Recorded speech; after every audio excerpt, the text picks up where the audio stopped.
Greetings, friend, and welcome. So glad you could join us for Bedtime Biographies, where together we unwind and drift away to the soothing accounts of truly remarkable lives. Our journey this evening begins in the 19th century. The air is thick with coal smoke, factories groan like tired giants, and a man with a famously unruly beard sits in the British Library, scribbling furious notes in the margins of books. His name, Karl Marx. His mission, to explain why the world felt so broken, and why, just maybe, it didn't have to stay that way.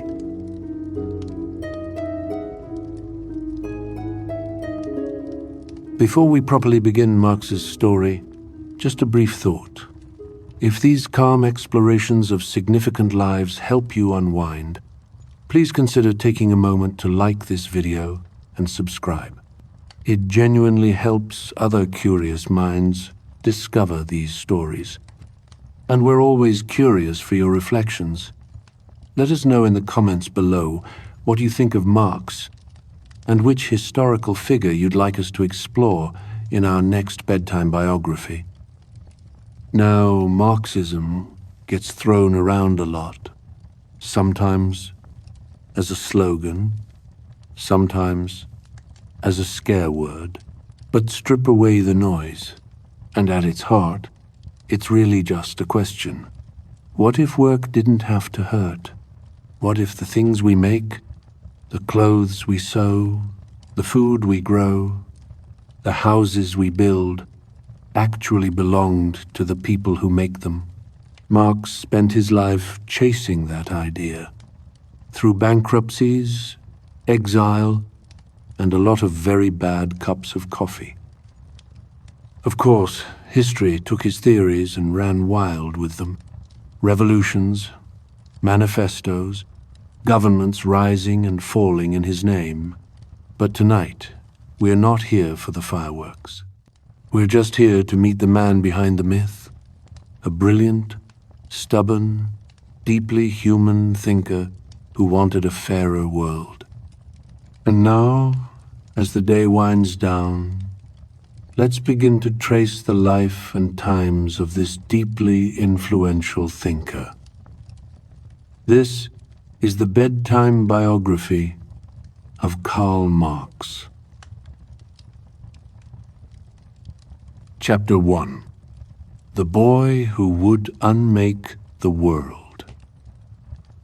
The story begins in 1818 in the quiet riverside town of Trier, Germany, a place where Roman ruins crumbled gently into the Moselle River and the vineyards stretched sleepy and green under the summer sun. Here, in an unassuming house on Brückengasse Street, a boy named Karl Marx took his first breaths. His father, Heinrich, was a respected lawyer with Enlightenment ideals dancing in his head, a man who had converted from Judaism to Lutheranism more for career prospects than spiritual awakening. Young Karl would inherit that pragmatic streak, along with something far more combustible. The Marx household hummed with intellectual energy. Heinrich filled the home with volumes by Voltaire and Kant, while Karl's mother, Henriette, kept the pantry stocked with Dutch cheese and the children stocked with old Dutch proverbs. Young Karl absorbed it all. The books, the debates, the sense that the world might be reshaped by reason. By the time he reached the Friedrich Wilhelm Gymnasium, his teachers noted two things. First, that the boy wrote essays of startling depth for his age, and second, that he possessed what one instructor called a most unsettling habit of interrogating every premise placed before him. At 17, Marx penned his graduation essay on the union of the faithful with Christ. The language was conventional, but between the lines pulsed something radical, a vision of humanity united not by dogma, but by shared struggle. It was as if the young man already sensed the theme that would consume his life, that our earthly bonds matter more than heavenly ones.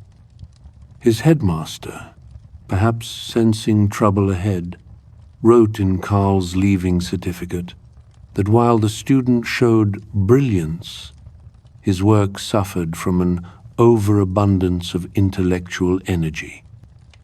Meanwhile, the Rhine valley around him whispered of older stories. The ruins of Roman amphitheaters stood alongside medieval guild halls, all overshadowed by the Prussian bureaucracy that now governed Trier. The contradictions piled up like the vineyard terraces, ancient and modern, free and fettered, sacred and profane. Marx would spend his life dissecting such contradictions, though he couldn't have known it yet. For now, he was simply a bright young man with a shock of dark hair and a restlessness that no amount of Rhine wine could soothe. His father dreamed Karl would become a lawyer, respectable, comfortable, a continuation of the Marx family's hard-won bourgeois stability. But the boy who had grown up between Enlightenment books and Prussian censorship, between Jewish roots and Lutheran conversion, was already nursing questions too dangerous for courtrooms. In 1835, he left for university, carrying a trunk of clothes, a head full of ideas, and a heart primed for rebellion. The quiet banks of the Moselle would see him only occasionally after that. The prodigal son returning between exiles, each time a little more radical, a little more convinced that the world needed not careful reform, but revolutionary change. Chapter 2. Hegel's Angry Apprentice. The university years arrived like a storm, shaking loose whatever bourgeois restraint still clung to young Marx. Bonn in 1835 was all tavern brawls and dueling scars, a far cry from Trier's sleepy vineyards. 18-year-old Karl dove in headfirst, joining the Poets' Club, running up debts for fine tailored coats and Spanish cigars, even getting arrested for drunkenness one rowdy night. His father's letters grew increasingly desperate, mixing financial reprimands with paternal concern.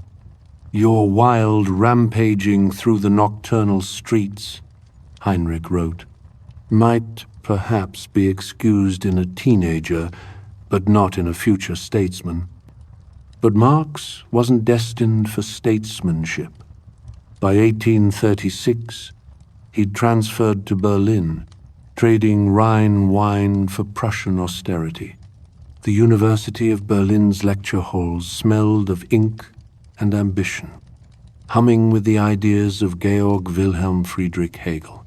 Hegel's philosophy, that history progressed through dialectical clashes of opposing forces, electrified Marx. He joined the young Hegelians, a circle of radical thinkers who took Hegel's methods and turned them against the Prussian state itself. Nights blurred into days, in smoke-filled rooms where they debated religion as the opium of the people and monarchy as an outdated relic. The transformation was startling.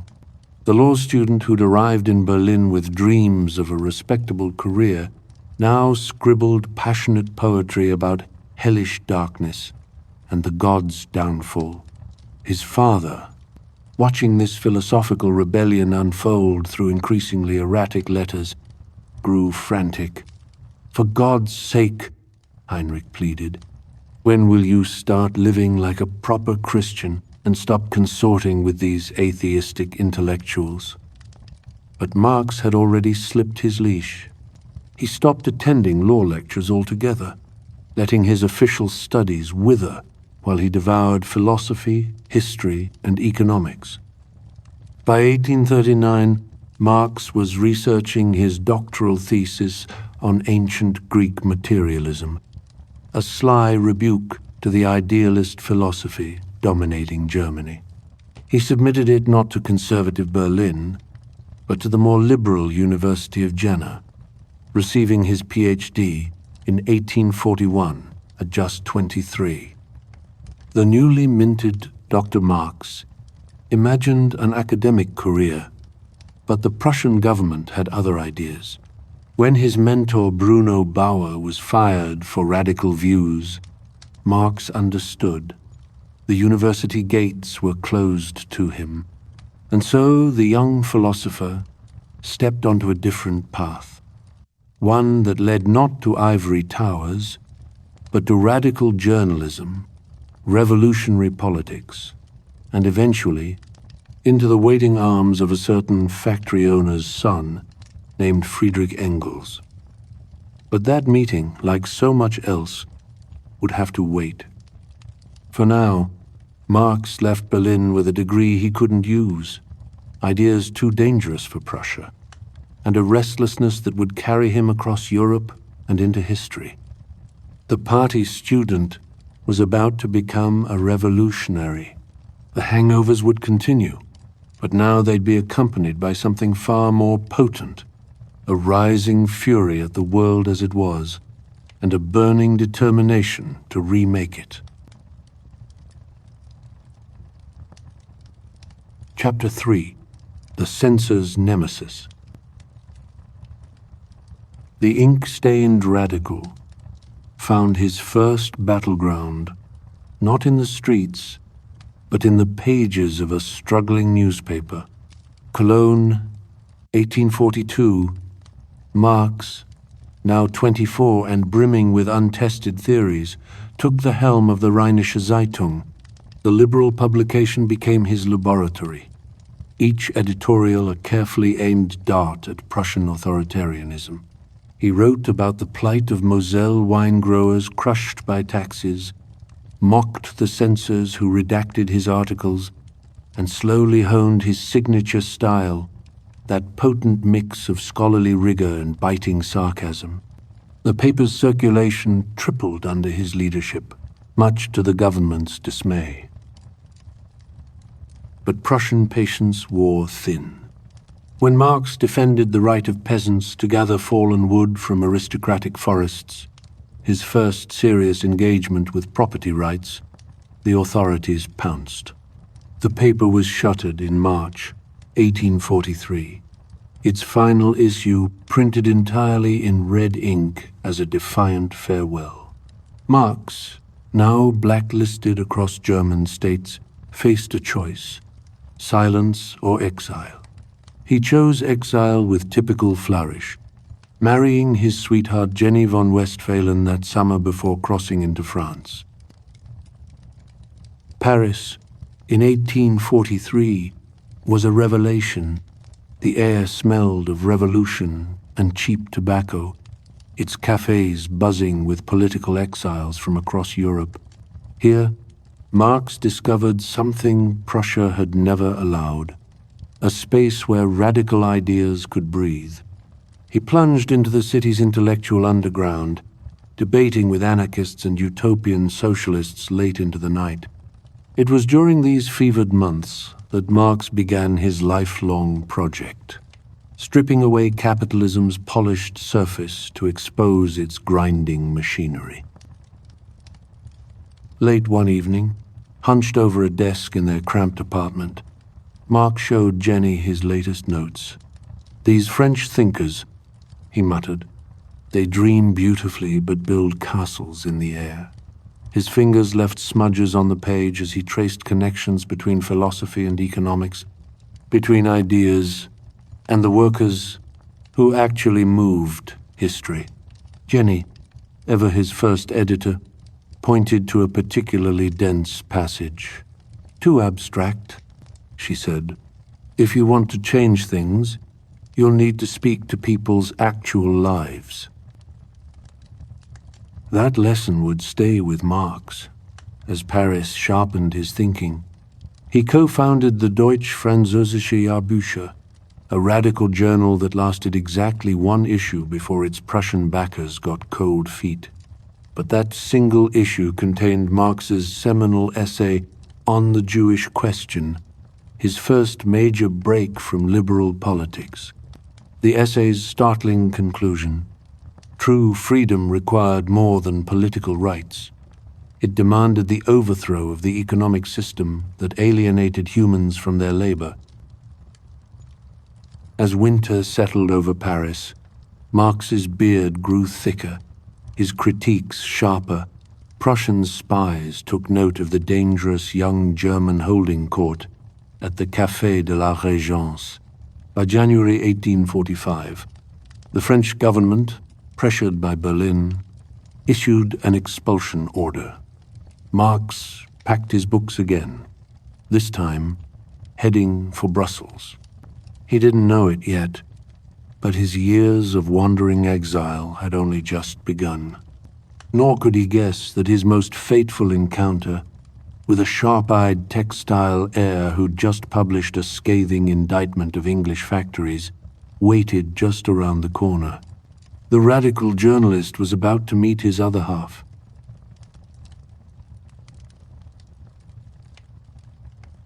Chapter 4.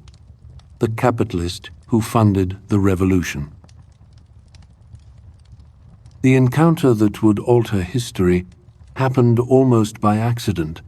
Paris, August 1844, a café near the Rue Vanneau, where the air hung thick with coffee steam and revolutionary talk. Friedrich Engels, just 24 but already hardened by 2 years working in his father's Manchester textile firm, had sought Marx out after reading his Jahrbucher essays. Their first meeting a year earlier had been cool. Marx, the philosophical heavyweight, had dismissed the young businessman as just another utopian socialist. But this time, Engels arrived armed with something irresistible: data. He slid a manuscript across the table, its pages smudged with factory grime and ink. The condition of the working class in England laid bare the horrors Engels had witnessed. Children with spines curved from 16-hour shifts, workers coughing up lint from mill air, entire families trading dignity for pennies. Marx, who had theorized about alienation from the comfort of libraries, found himself staring at the visceral reality.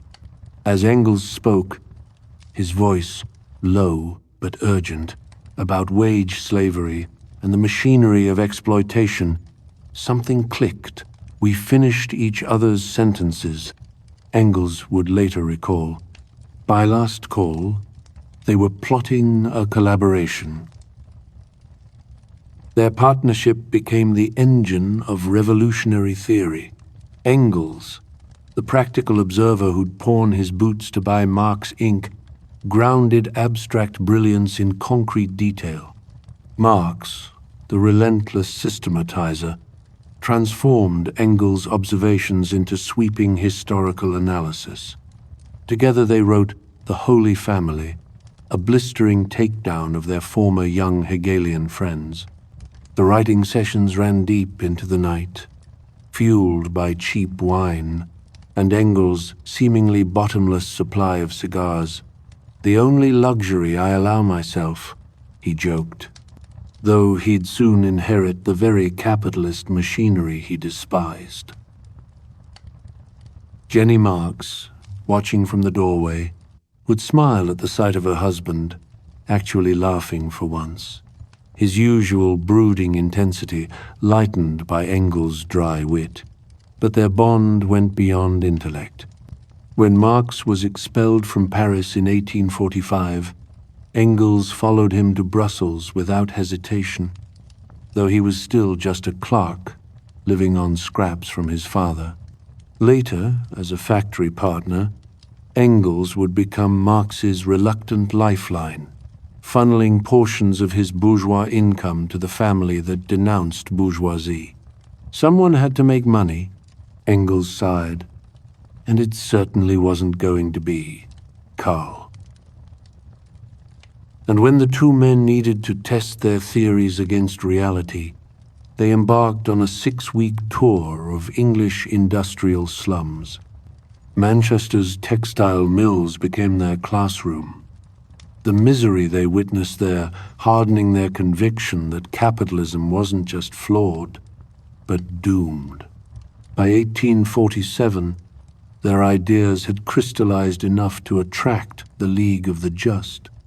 At a London pub called the Red Lion, Marx and Engels rewrote the League's manifesto into something sharper, fiercer. As Engels paced the draft aloud, the assembled workers leaned forward. The document's famous final line, "Workers of the world, unite," wasn't just rhetoric. It was a battle cry, forged in the space between Marx's philosophical fire and Engels' first-hand knowledge of oppression. The theorist and the witness, the rebel and his banker. A partnership that began over a cafe table would go on to shake empires, funded, ironically, by the very system it sought to destroy. Chapter 5, 23 pages that shook the world. The League of the Just had been whispering about revolution for years, a scattered network of German exiles and disgruntled tailors meeting in London backrooms. But when Marx and Engels arrived in 1847 with their manifesto draft, the whispers became a roar. The group renamed itself the Communist League, shedding its old conspiratorial mysticism for something bolder, a scientific blueprint for class war. That winter in Brussels, Marx's cramped apartment became the League's unofficial headquarters. Jenny Marx served tea to a rotating cast of shoemakers and printers, while her husband paced, dictating passages that would become the Communist Manifesto. Engels, ever the editor, trimmed Marx's Germanic sentences into razor-sharp prose. "A spectre is haunting Europe," Marx began one midnight, pausing as Engels scribbled a marginal note. Too poetic, but the phrase stayed, its ominous rhythm perfect for the coming storm. The manifesto was less a book than a detonation, just 23 pages that reduced human history to a single law. The history of all hitherto existing society is the history of class struggles. It painted capitalism as a vampiric system, praised the bourgeoisie for its revolutionary destruction of feudalism, then declared its inevitable collapse. The writing crackled with caustic wit. The bourgeoisie has stripped of its halo every occupation hitherto honored. It has converted the physician, the lawyer, the priest, into its paid wage laborers. When revolution erupted in Paris in February 1848, toppling the monarchy in 3 chaotic days, the manifesto seemed prophetic. Marx, expelled from Brussels, raced to Paris as exiled German radicals hailed him as their theorist. By April, he'd launched a new radical paper in Cologne, the Neue Rheinische Zeitung, urging German workers to push beyond bourgeois reforms.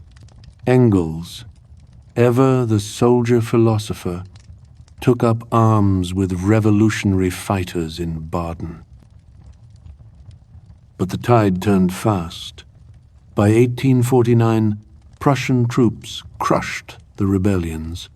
Marx's paper was shut down, its final issue printed in defiant red ink. Facing arrest, he fled to London with Jenny, now pregnant with their 4th child, and what little remained of their possessions. Engels, after a harrowing escape through Switzerland, followed. As they regrouped in a damp Soho tenement, the scale of their failure became clear. The revolutions had collapsed, the Communist League was in tatters, and their manifesto had sold barely 100 copies. Yet in that cramped exile, something curious happened. The manifesto began circulating underground, smuggled into Germany in bales of cotton, passed hand to hand in French worker circles. A text, written in haste, was becoming scripture for a movement just beginning to stir. Marx couldn't know then that his pamphlet's most famous lines would one day echo in every language on earth. For now, there was only the damp London cold, the cries of his malnourished children, and the slow, stubborn work of thinking anew. Chapter 6. The Museum Prophet. London, in the 1850s, greeted the Marx family like a damp, unrelenting cough. Their two-room flat in Soho's Dean Street smelled of stale bread and wet wool, the walls so thin they could hear their neighbors' arguments verbatim. Marx, now stateless and penniless, spent his mornings trudging through the fog to the British Museum's reading room, a temple of knowledge where he could warm his frozen fingers while studying parliamentary reports on factory conditions. The museum attendants knew him as that German doctor who occupied the same seat from opening until closing, surrounded by teetering stacks of books, his marginal notes growing increasingly furious as he traced capitalism's veins through dry economic data. At home, the reality was grimmer. 3 of their children, Guido, Franziska, and Edgar, would die in those years, victims of malnutrition and the tuberculosis that flourished in London's tenements. Marx pawned his coat in winter to buy medicine, then sat shivering as he wrote articles for the New York Tribune under the pseudonym A London Correspondent, ironic dispatches about European politics that paid just enough to keep the bailiffs at bay. Jenny, once a Prussian aristocrat's daughter, learned to stretch a single loaf of bread across 3 days, her hands red from scrubbing clothes in the shared washtub. Yet in this private darkness, Marx was assembling what would become his life's work. The notes he scribbled in the museum, filled with equations tracking cotton prices alongside worker starvation, were the first threads of Kapital. He wrote in a frenzy, often standing at his desk to stay awake, his children's coughs drifting through the thin walls. When little Edgar died in 1855, Marx buried his grief in work, telling Engels, "I must save what can still be saved." The manuscript grew in fits and starts, interrupted by boils on his skin, nervous eruptions from stress, and squabbles with other exiled revolutionaries who accused him of abandoning practical politics for theory. Through it all, Engels remained the lifeline. His monthly remittances, Marx's sardonic term for the money, arrived like clockwork, though Engels himself was trapped in Manchester managing the family firm he loathed. Their letters chronicled the absurd duality of their lives. Engels describing textile profits that funded Marx's rent, while Marx detailed his latest discoveries about surplus value, the hidden theft embedded in every industrialist's ledger. By 1857, a global financial crash sent Marx rushing back to the museum with renewed urgency. "The deluge is coming," he wrote to Engels, convinced capitalism's contradictions would finally explode. Instead, the system adapted. Factories reopened, and Marx, still unpublished, found himself again at square one. But something had shifted in those years of quiet desperation. The man who emerged from the 1850s was no longer the fiery young journalist, but a scholar who had stared into Kapital's abyss and begun mapping its contours. The first volume of Kapital remained unfinished, its pages stained with tea and tobacco, but its central insight now burned clear, that the whole system rested on a simple, brutal alchemy, the conversion of human sweat into gold, of living labor into dead capital, and Marx, the eternal exile, would spend the rest of his life documenting that crime in meticulous, world-shattering detail. Chapter 7. The Monster in the British Museum. By the 1860s, Marx had become a permanent fixture of the British Museum's reading room, a shaggy, ink-stained spectre haunting the economics section. The attendants knew his routine. Arrive at opening bell. Claim seat 07. Demand the latest factory inspection, reports, and scribble furious notes until his hands cramped. His beard had gone grey, his cough worsened by London's pea soup fog, but his mind burned hotter than ever. On the desk before him, a monstrous manuscript grew like some unholy cross between a PhD thesis and a Molotov cocktail. Its name? Das Kapital. Its mission? To autopsy capitalism down to its twitching, bloodless heart.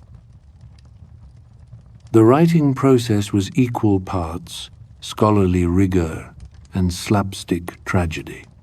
Marx's carbuncles, those painful boils, plaguing him since the 1850s, flared up whenever he sat too long, forcing him to write standing up like some Victorian-era standing desk enthusiast.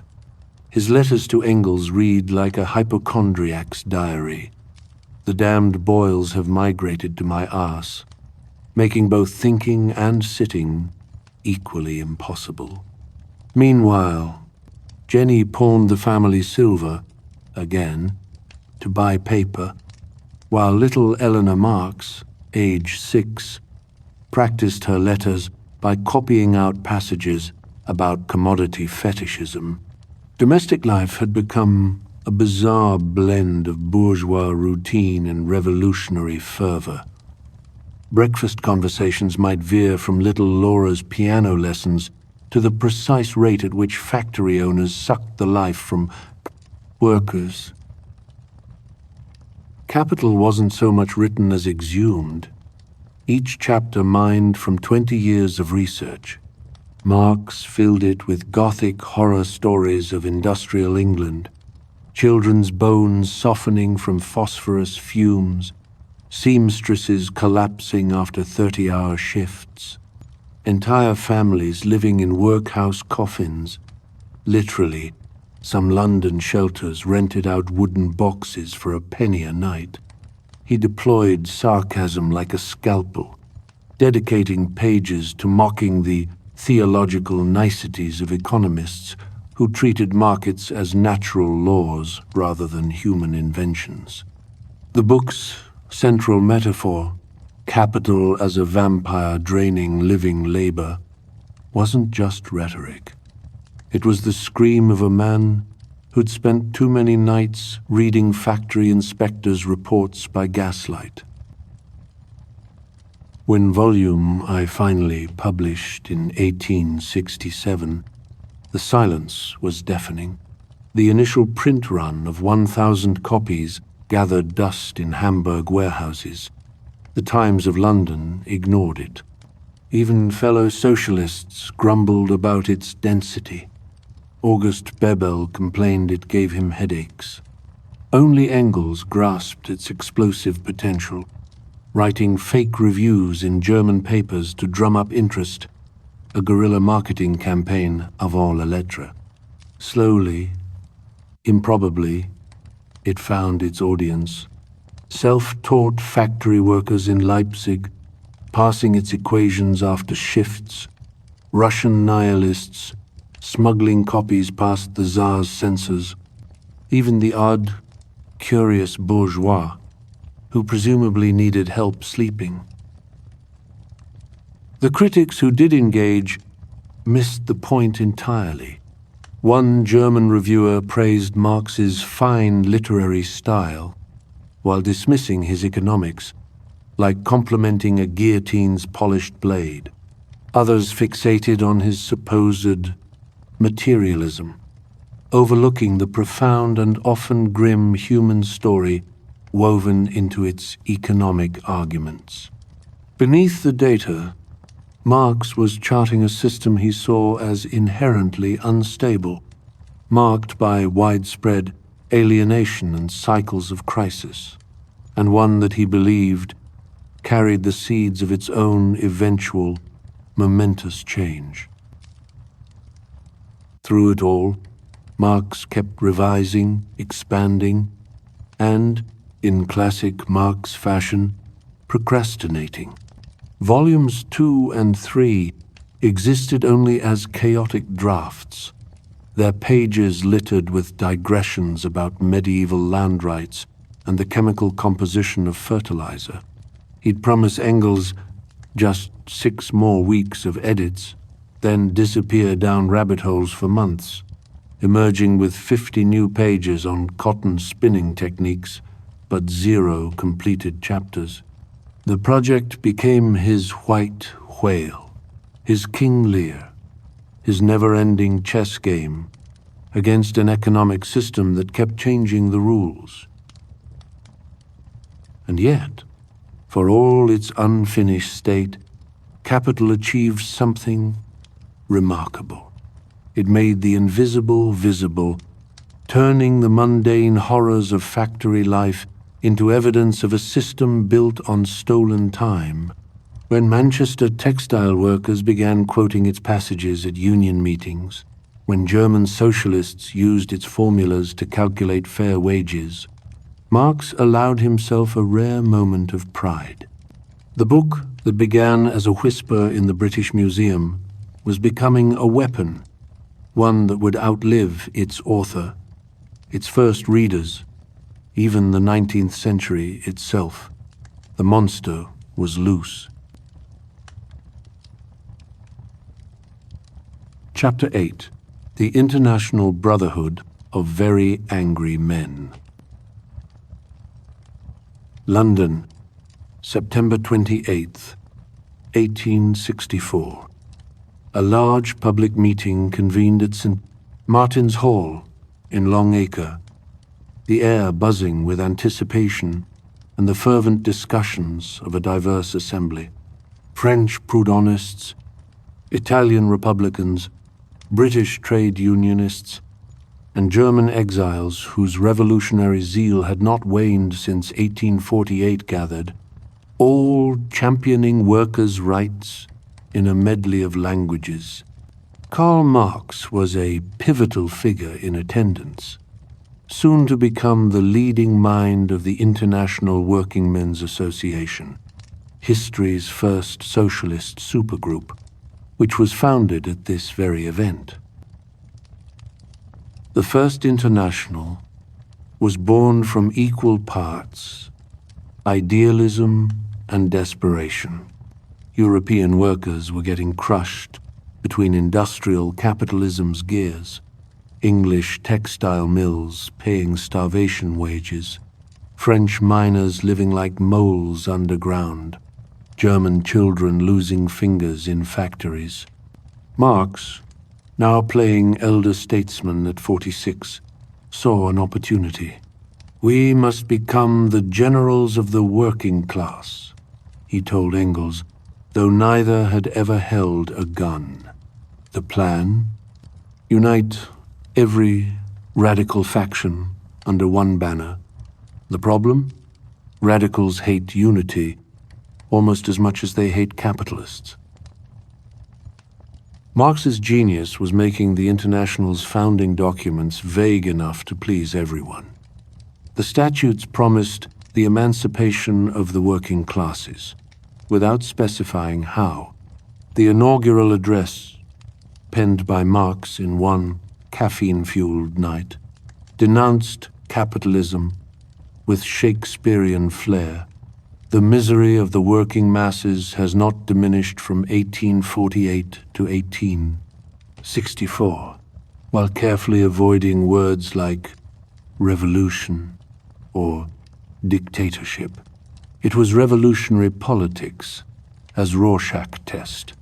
French anarchists saw decentralized communes.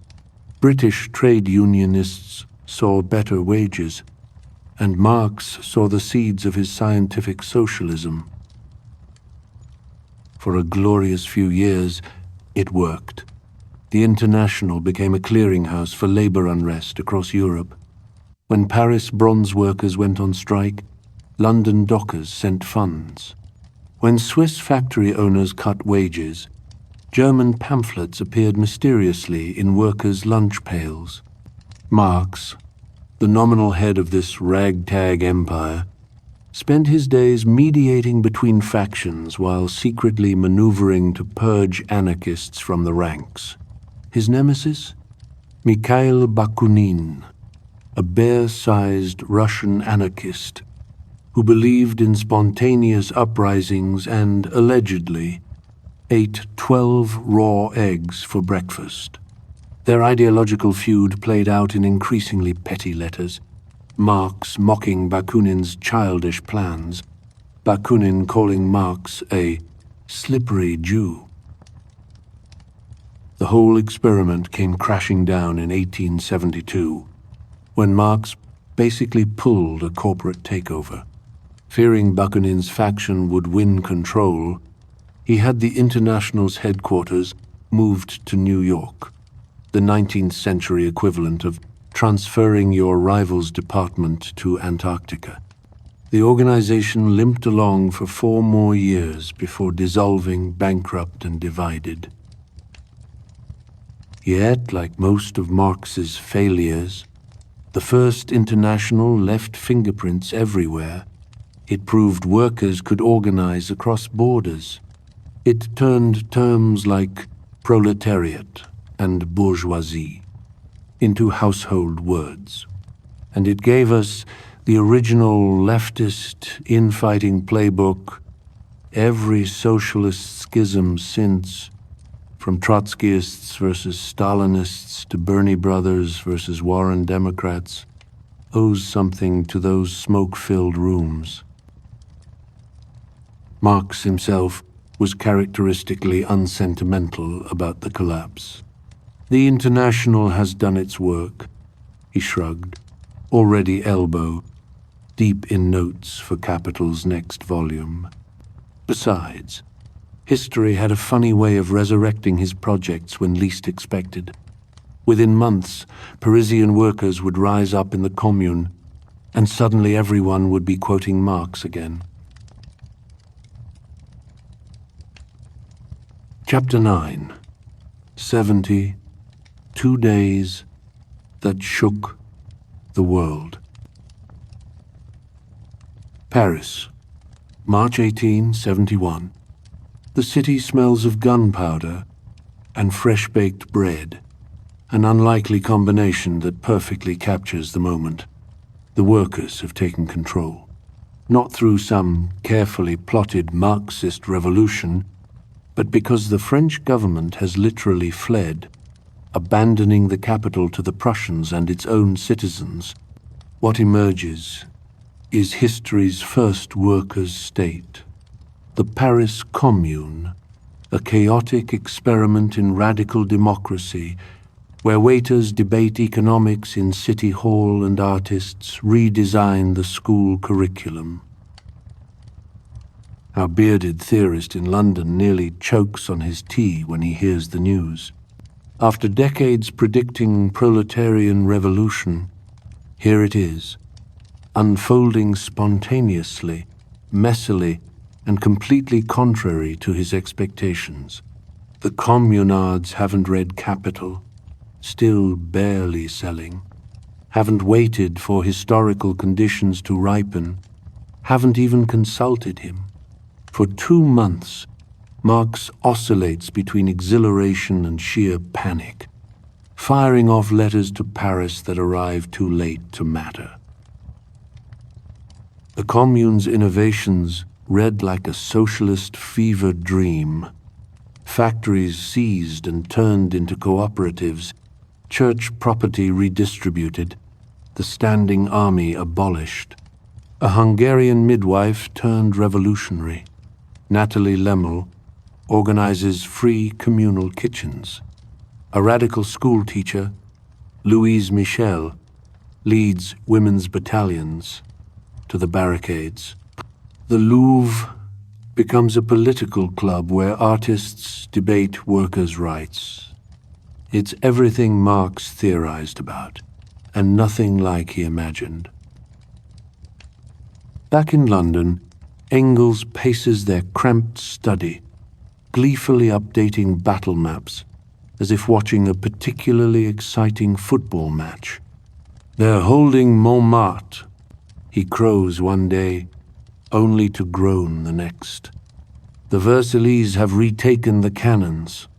Marx, meanwhile, scribbles furious notes for what will become the Civil War in France, his analysis of the unfolding drama. His writing captures the Commune's tragic beauty, the glorious harbinger of a new society, even as he knows how this story ends. And oh, does it end? In May, the French government troops storm Paris with a brutality that shocks even veteran war correspondents. The cobblestones run red as some 20,000 communards are executed in a single week. Women are gunned down, clutching their children. Radicals are lined up against the Mur des Fédérés and shot so efficiently the wall still stands today, pockmarked with bullet holes. The Seine, witnesses claim, flows crimson for days. When the smoke clears, Marx's pamphlet becomes required reading for radicals worldwide. His description of the Commune as the finally discovered political form under which to work out the economic emancipation of labor gets quoted in every revolutionary circle from St. Petersburg to Chicago. But privately, he's shaken. The workers had their chance and were massacred for it. The old man spends weeks staring at Parisian newspapers, tracing the execution lists with trembling fingers. The legacy of those 72 days will haunt socialist movements forever. Lenin will study the Commune's mistakes obsessively before 1917. Mao will cite its example. Even today, the phrase Paris Commune conjures both revolutionary romance and brutal caution, proof that workers could govern themselves, and proof of what happens when they try. As for our London exile, he's left with a paradox. History had finally followed his script, only to rewrite the ending in blood. The next revolution, he realizes, will need more than barricades and good intentions. It will need an army of its own.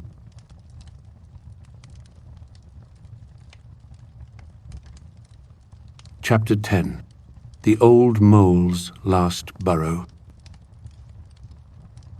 The 1870s arrive like a slow-motion avalanche of bad news.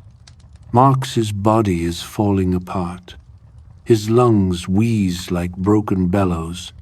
His skin erupts in angry boils, and his liver has apparently declared independence.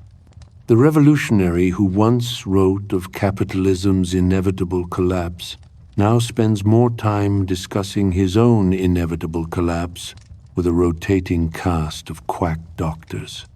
"I am a machine condemned to devour books," he groans to Engels, "and now the damn machine is breaking down. Jenny's cough worries him more. His wife of nearly 40 years, the Prussian aristocrat who chose exile and poverty beside him, now moves through their London home like a ghost.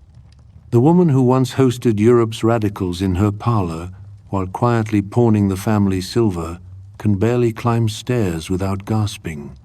Marx reads her old letters when he can't sleep, the passionate notes from their youth, the frantic ones from their early exile years, and pretends not to notice the blood-stained handkerchiefs she hides in her sewing basket. Work becomes his refuge. The British Museum attendants have grown accustomed to the sight of the shaggy old revolutionary limping to his usual seat, muttering about that idiot Bakunin under his breath. Volume 2 of Kapital languishes in draft form, its pages a chaotic mix of economic formulas and ranting marginalia, typical bourgeois nonsense. He's become the grand old man of socialism without ever finishing his masterpiece. The movement he inspired keeps evolving without his permission.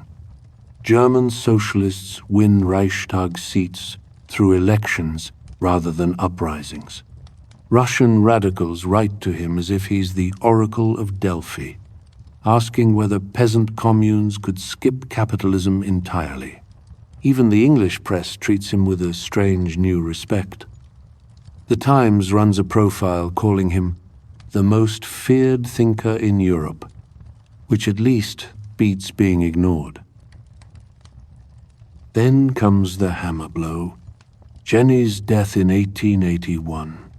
Marx is too ill to attend the funeral, lying in bed, listening to the rain patter against the window as they bury the woman, who was his first editor, fiercest defender, and last tether to bourgeois respectability. When he finally visits the grave months later, he collapses into his daughter Eleanor's arms, sobbing so violently the cemetery attendants look away. The Moor is dead too, Engels tells friends afterward. The end comes 2 years later, in that familiar armchair by the fire. A housekeeper finds him slumped over, a half-written page on his lap. Yet another note about the Russian peasantry. The death certificate lists bronchitis and pleurisy, but anyone who knew him understood the real cause. 40 years of exile, grief, and 16-hour workdays will burn through even the toughest revolutionary. At the funeral in Highgate Cemetery, Engels delivers the eulogy to 11 mourners. His name will endure through the ages, he promises, though the London papers barely note the passing of this notorious agitator. The tombstone bears no mention of manifestos or revolutions, just that famous final call to action: workers of all lands, unite. Back in the empty house on Maitland Park Road, Engels opens the dreaded notebooks. 2 unfinished volumes of Kapital stare back at him in near indecipherable scrawl, the chaotic legacy of history's most meticulous critic of chaos. The old soldier sighs, rolls up his sleeves, and reaches for the whiskey. The revolution, it seems, will need an editor.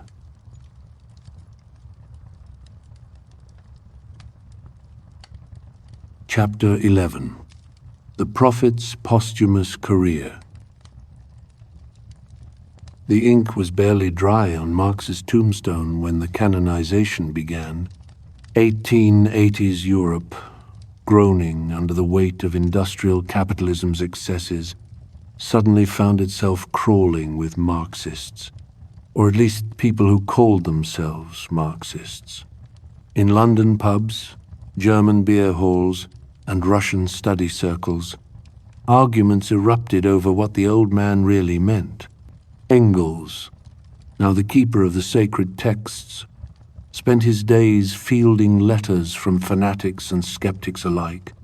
No, he wrote for the 100th time to some over-eager French socialist. Karl did not predict the revolution would arrive next Tuesday. The movement Marx left behind was splitting at the seams like a cheap suit.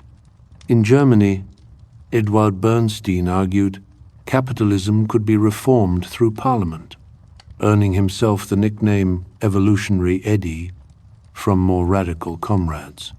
In Russia, a young firebrand named Lenin pored over Kapital in Siberian exile, scribbling notes about how to skip the whole bourgeois democracy stage entirely. Meanwhile, anarchists and utopians kept trying to claim Marx's legacy, much to Engels' irritation. It's like watching children divide up an inheritance before the will's even been read, he grumbled. By the 1890s, Marx's ideas were undergoing the ultimate irony, becoming respectable. German Social Democrats won Reichstag seats using his rhetoric. British Fabians quoted him at tea parties. Even the odd, brave professor began teaching Kapital, though usually with the disclaimer that it was purely academic. The books that had gathered dust in warehouses now went through multiple printings, their margins filled with workers' pencil marks. That first edition Engels had hawked like snake oil. Original copies now sold for a small fortune. The real turning point came in 1895, when Engels published Volume 3 of Kapital, a Frankenstein's monster of a book stitched together from decades of notes. Critics pounced on its contradictions, not realizing they were arguing with a ghost. Marx's theories about capitalism's inevitable collapse suddenly seemed less convincing during Europe's economic boom. The old mole has gone blind, crowed one bourgeois newspaper. But history had a funny way of vindicating Marx just when everyone counted him out. The 1905 Russian Revolution, though crushed, proved workers could rise up, and Lenin's faction took careful notes. By 1914, the movement faced its greatest test. When European socialist parties abandoned international solidarity to support their nation's war efforts, it seemed Marx's dream of worker unity had died in the trenches. But in Zurich, a certain bold revolutionary pored over the Communist Manifesto and saw opportunity in the carnage. Imperialism is capitalism's highest stage, Lenin wrote, giving Marx's theories a fresh coat of paint for the new century. Then came 1917. When the Bolsheviks stormed the Winter Palace, they did it under Marx's banner, literally. His face adorned their posters, his phrases filled their decrees. The man who'd spent his life as a penniless exile was now the patron saint of a workers' state. Back in Highgate Cemetery, someone placed a wreath on the grave inscribed, "Your theory became reality." Engels, had he lived to see it, might have wept, or possibly face-palmed, because this wasn't exactly what they'd envisioned. The revolution had come not in advanced industrial Germany, but backward, peasant-filled Russia. The dictatorship of the proletariat looked suspiciously like, well, a dictatorship. And Marx's careful critique of capitalism was being turned into state dogma, complete with heresy trials for anyone who interpreted it differently. The ghost in the machine was loose, and nobody, not the capitalists, not the socialists, certainly not the dead philosopher himself, could control where it went next.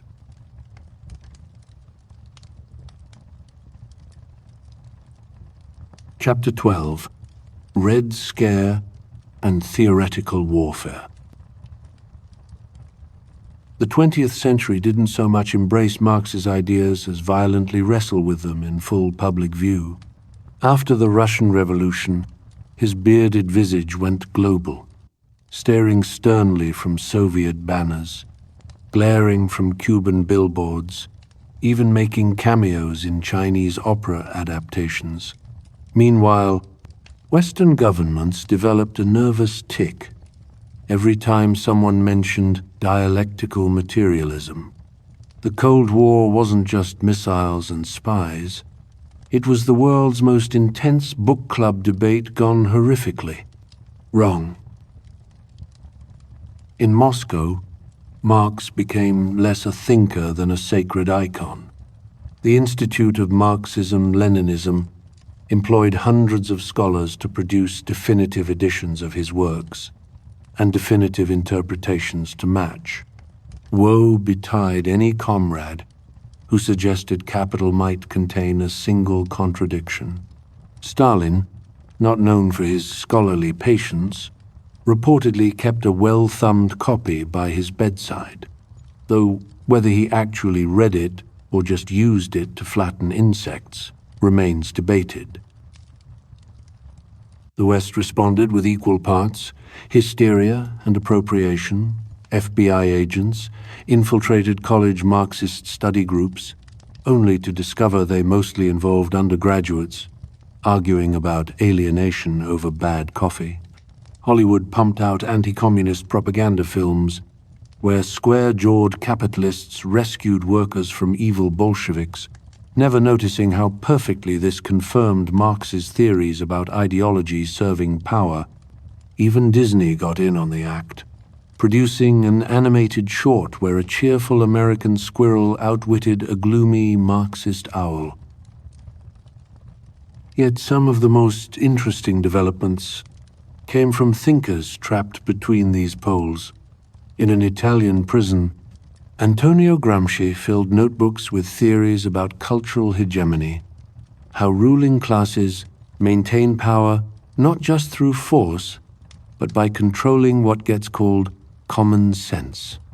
In Germany, the Frankfurt School reinvented Marxist critique for the age of radio and advertising, while carefully avoiding any mention of actually overthrowing governments, their reward being denounced by Stalinists and McCarthyists, a rare case of bipartisan disapproval. By the 1960s, Marx's ideas had escaped the ivory tower and the Politburo both. French students scrawled his phrases on Parisian walls during May '68. Black Panthers distributed copies of the Communist Manifesto alongside breakfast programs. Even mainstream economists begrudgingly admitted he'd been right about capitalism's boom-bust cycles, if wrong about its imminent demise. The ultimate irony came when Wall Street firms started hiring Marxist analysts to predict the next crisis, proving yet again that capitalism could commodify absolutely anything, even its own gravediggers.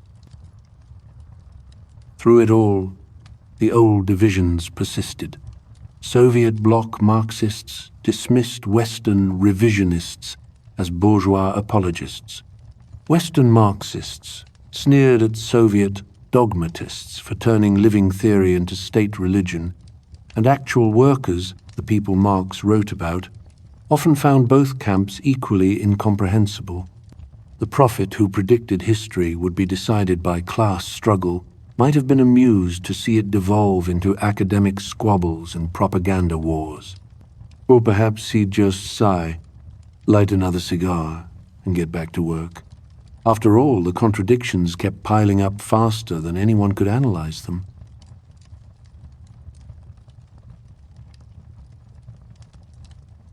Chapter 13. Marx Goes Viral. The 21st century was supposed to bury Marx for good, with the Soviet Union dissolved and China embracing socialism with capitalist characteristics, even his most devoted followers began nervously updating their resumes. But history, that sly dialectician, had other plans.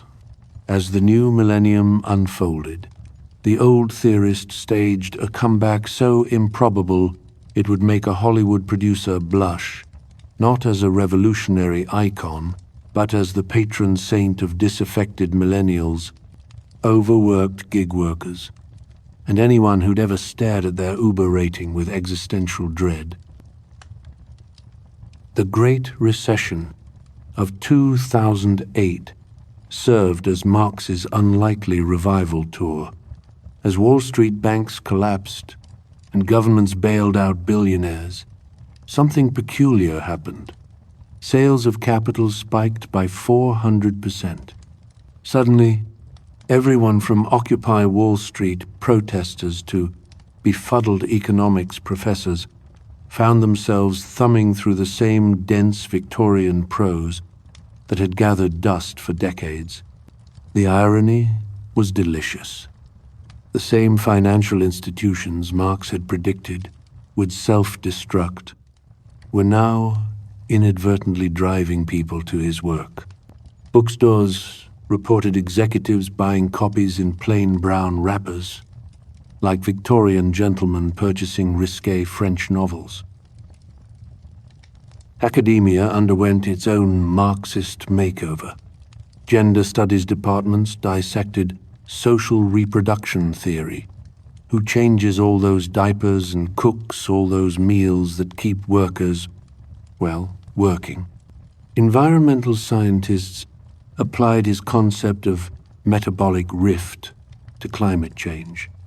Even business schools, those temples of capitalism, begrudgingly admitted his analysis of boom-bust cycles might have merit, though they carefully avoided mentioning the whole overthrow the system part. The ultimate indignity?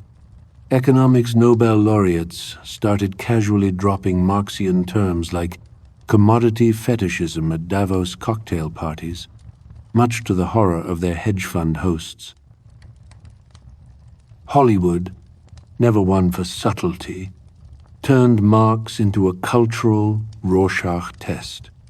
Superhero movies featured villainous CEOs quoting Kapital between evil monologues.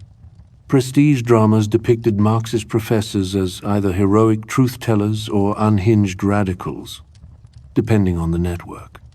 The pièce de résistance came when a streaming service greenlit the Marx and Engels Variety Hour, a surreal sketch comedy show that somehow made primitive accumulation funny. Critics called it Monty Python for the theory Burrow set. Then came the internet, where Marx found his true digital afterlife. Memes about late capitalism proliferated, juxtaposing $15 avocado toast with images of Victorian workhouses. TikTok videos explained alienation theory through skits about influencer culture.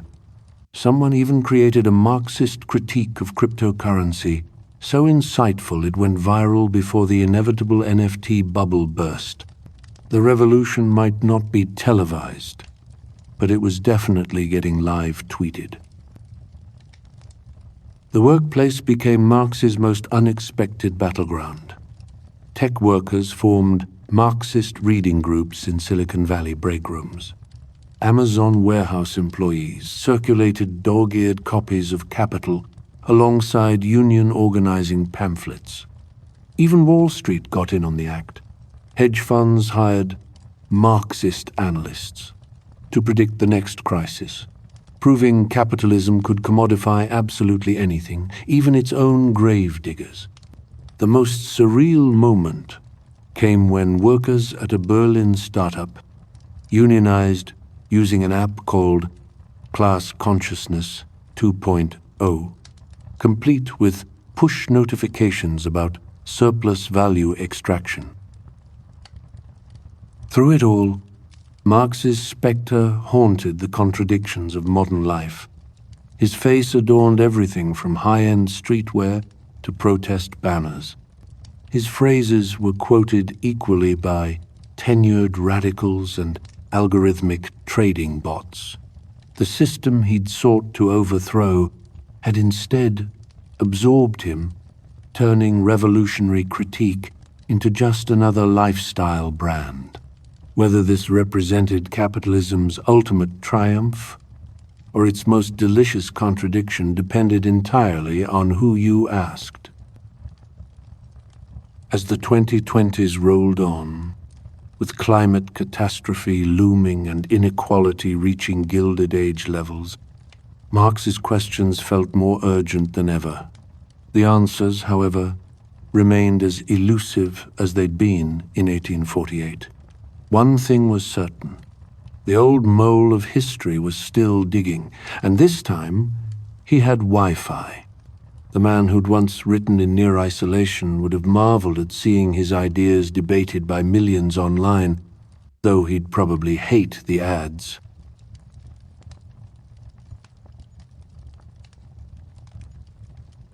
Chapter 14. The Ghost in the Theory Machine. For all his brilliance, Marx left behind a minefield of unanswered questions and unintended consequences. The intellectual equivalent of a revolutionary IED that kept detonating in unexpected places.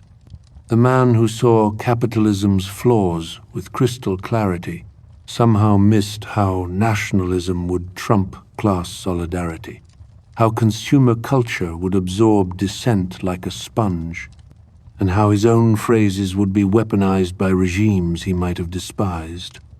The 20th century became a brutal stress test for his theories, leaving behind a trail of paradoxes that continue to haunt us today. Take the dictatorship of the proletariat, perhaps Marx's most unfortunate turn of phrase. What he envisioned as a temporary workers' democracy became, in practice, justification for one-party states, from Moscow to Pyongyang. The results were grim enough to make even devoted Marxists wince. Show trials conducted in the name of dialectical materialism, gulags justified as re-education, and 5-year plans that somehow never quite reached year 6. The bitter irony, these so-called Marxist states often resembled the worst excesses of industrial capitalism, exploitative, hierarchical, and obsessed with production targets, just with more red flags and worse fashion. Then there was Marx's blind spot for nationalism. The man who declared, "Workers have no country," failed to predict how easily ethnic identity would override class consciousness. Polish workers sided with Polish capitalists against Russian socialists. Vietnamese peasants fought French colonizers before turning on their own bourgeoisie. Even the international socialist movement fractured along national lines when World War I broke out. German Marxists cheering for the Kaiser, French Marxists defending the Republic. The proletariat, it turned out, rather liked having countries after all. Capitalism's adaptability proved another miscalculation. Marx assumed the system would collapse under its own contradictions, not that it would learn to profit from those very contradictions. The same alienation he decried became a marketing strategy. Authentic experiences, sold to desk workers craving meaning. The commodification he analyzed now extended to revolutionary aesthetics itself, with Che Guevara's face on T-shirts and Das Kapital as a designer coffee table book. Even class struggle got gentrified.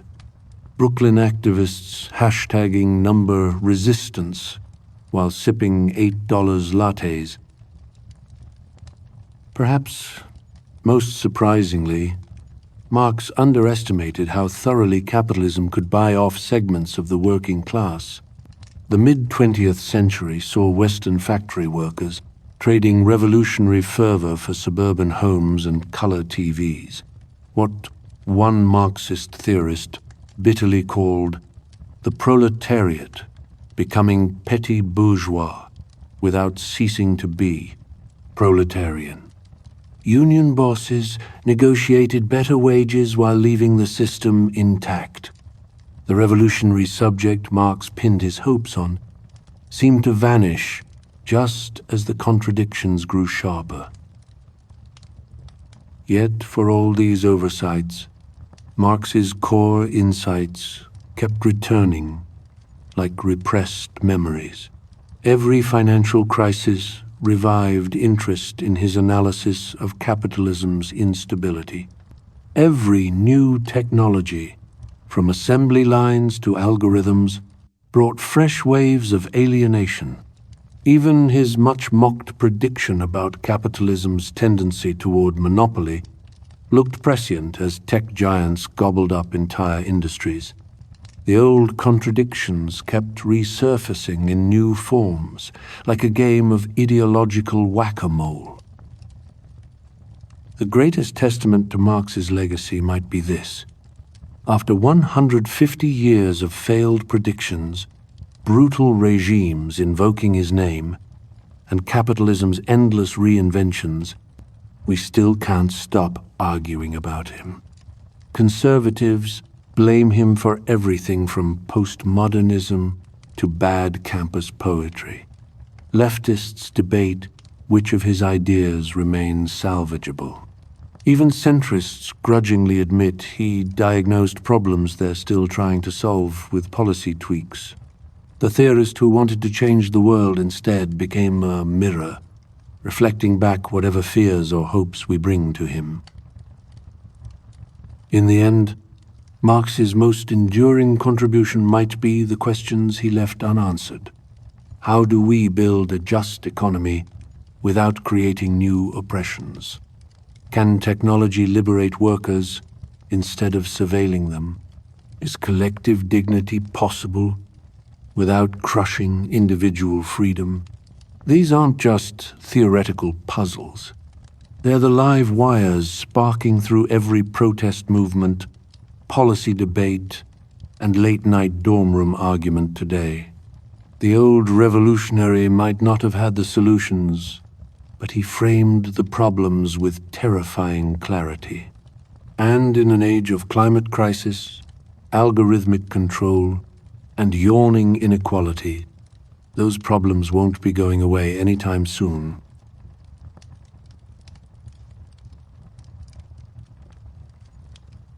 Chapter 15. Marx in the Age of Algorithmic Overlords. If the old revolutionary were to materialize in our world today, perhaps summoned by the collective frustration of gig workers or the eerie glow of cryptocurrency mining farms, he'd find both his wildest predictions and worst, nightmares coming true in equal measure. The 21st century has become a funhouse mirror version of his prophecies. Billionaires launching themselves into space while their workers struggle to afford insulin, artificial intelligence threatening to make human labor obsolete, and climate change proving that capitalism's externalities might just kill us all. The contradictions he identified haven't been resolved. They've metastasized into weirder, more virulent forms. Take the modern workplace. Marx wrote about alienation in Victorian factories, but even he couldn't have imagined the surreal detachment of today's digital labor, the Uber driver rated below 4.8 stars, the content moderator traumatized by filtering beheading videos for minimum wage, the Amazon warehouse worker timed during bathroom breaks by algorithms that don't need sleep or healthcare. Exploitation has become so abstracted that workers often never see their actual employers, just apps, metrics, and the occasional passive-aggressive notification from the void. The factory is in your pocket. The foreman is an AI, and the proletariat has been rebranded as independent contractors. Then there's the spectacle of modern consumption, which would make Marx's head spin. The same workers, being squeezed by late capitalism, are drowning in its cheap comforts. Endless streaming content to numb the stress of precarious employment. Fast fashion to mask the stagnating wages. Viral challenges distracting from the erosion of labor rights. Alienation has been commodified and sold back to us as self-care. Even revolutionary impulses get repackaged.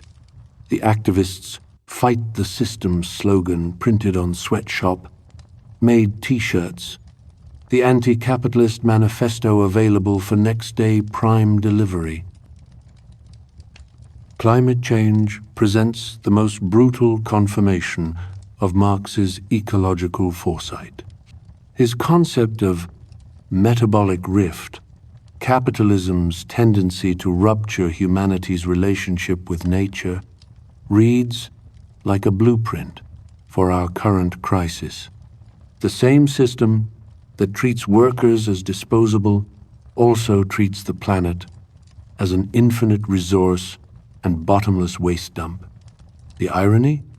Those feeling the consequences first and hardest are the very working-class communities Marx championed, while the billionaire class builds apocalypse bunkers in New Zealand. Yet for all this bleak confirmation of his theories, our world would baffle Marx in crucial ways. The working class is fractured into a kaleidoscope of identities and interests. Traditional factories have given way to app-based gig work, making collective action harder to organize. The very concept of labor is blurring. Is a TikTok creator a worker or a micro-entrepreneur? A programmer training AI models a proletarian or part of the machine? Perhaps most surprisingly, Marx might be stunned by capitalism's cultural victory. His assumption that immiseration would lead inevitably to revolution failed to account for how effectively discontent could be channeled into consumerism and culture wars. The same algorithms that exploit workers also feed them personalized distractions. The anger that might have fueled class consciousness gets diverted into partisan shouting matches. The system learned to sell us the rope as a limited edition designer accessory. And yet, in the cracks of this system, Marx's ghost keeps stirring. Unionization efforts at Starbucks and Amazon, tenant organizations, fighting algorithmic rent hikes, the growing movement for a 4-day workweek. These aren't full-blown revolutions, but they prove the underlying tensions he identified haven't disappeared. They've just put on new disguises. The old man's final surprise might be this. The most radical applications of his ideas are coming not from political revolutionaries, but from scientists and philosophers. Ecologists using his theories to model sustainable economies. Technologists exploring post-capitalist platforms based on cooperation rather than extraction. Feminist economists expanding his analysis to include unpaid care work. After centuries of being claimed and distorted by political movements, Marx's greatest legacy might be as a tool for diagnosing our present and imagining futures beyond the limits of our current system. As we face down climate catastrophe, AI disruption, and spiraling inequality, Marx's fundamental question remains as urgent as ever. Who benefits from this system, And who pays the price? The answers keep changing. The question won't go away.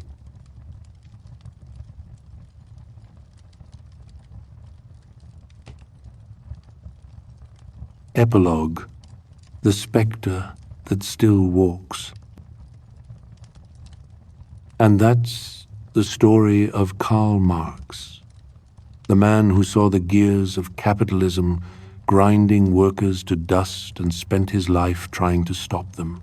Before you drift off to sleep, let's retrace his extraordinary journey through the fog of history. We began in Trier, where a restless boy with a philosopher's mind grew up between Enlightenment ideals and Prussian oppression. That young Marx, brilliant, argumentative, and allergic to authority, would become the revolutionary who fled across Europe, from Cologne's censored newspapers to Parisian cafes buzzing with radical dreams. Then came Engels, the capitalist son who funded the revolution, bringing first-hand accounts of factory horrors that would fuel Marx's greatest work. Together, they penned the Communist Manifesto in a blaze of inspiration. Its famous lines, "Workers of the world, unite," echoing far beyond their damp London exile. London. The British Museum became Marx's second home as he wrote Kapital, that monstrous masterpiece dissecting capitalism's hidden abyss. Picture him there, ink-stained, boil-ridden, and utterly consumed by the question, what if work didn't have to break people? The Paris Commune's bloody collapse broke his heart.